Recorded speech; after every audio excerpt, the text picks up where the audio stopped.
Good day sa inyo! Sir Paulo nga pala, ang musikerong teacher na laging positive. At nasa ibang lupalop na naman tayo. Tignan nyo yan, napakaganda.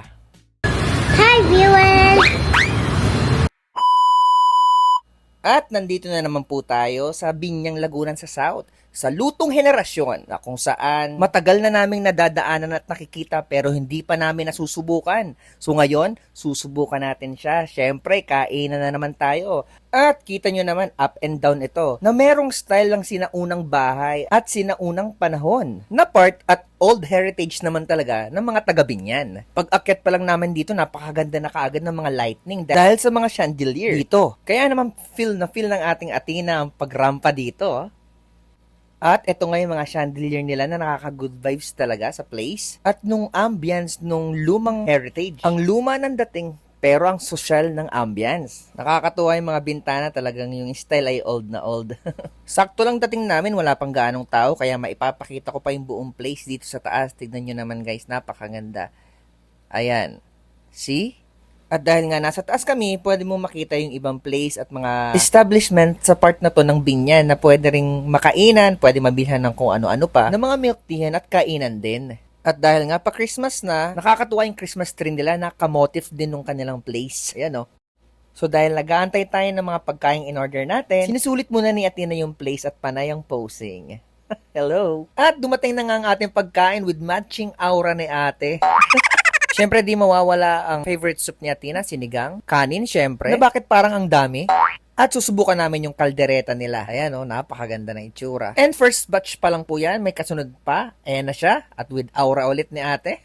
One of my favorite, ensaladang talong. At syempre, di mawawala to. Susubukan natin kung ano yung pinaka-best na pata sa mga kinakainan namin. So tara, let's try this. And nga pala guys, medyo may kamurahan ng konti yung mga presyo nito kaysa dun sa mga kinakainan namin sa ibang place. Kaya sulit na sulit. Matagal-tagal ding di nakapag-cheat day, kaya let's go! Sa unang kurot pa lang nito, alam mo nang napakalutong na. Try natin with sausawan, syempre. Walang duda, napakalutong at malinamnam at masarap guys. Samahan natin syempre ng kanin yan.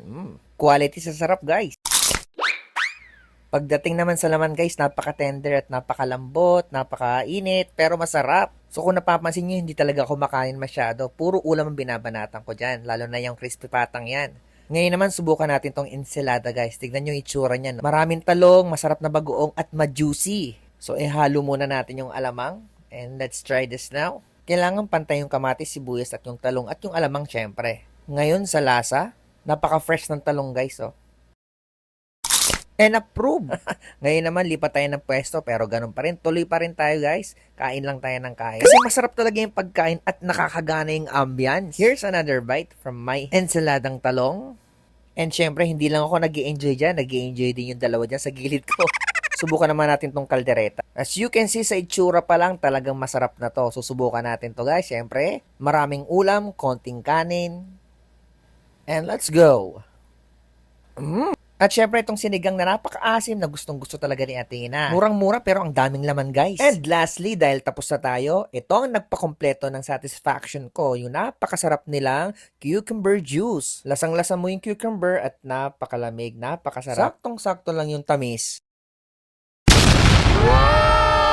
And tapos na tayo at dahil nga marami silang serving, nakapag-take out pa tayo.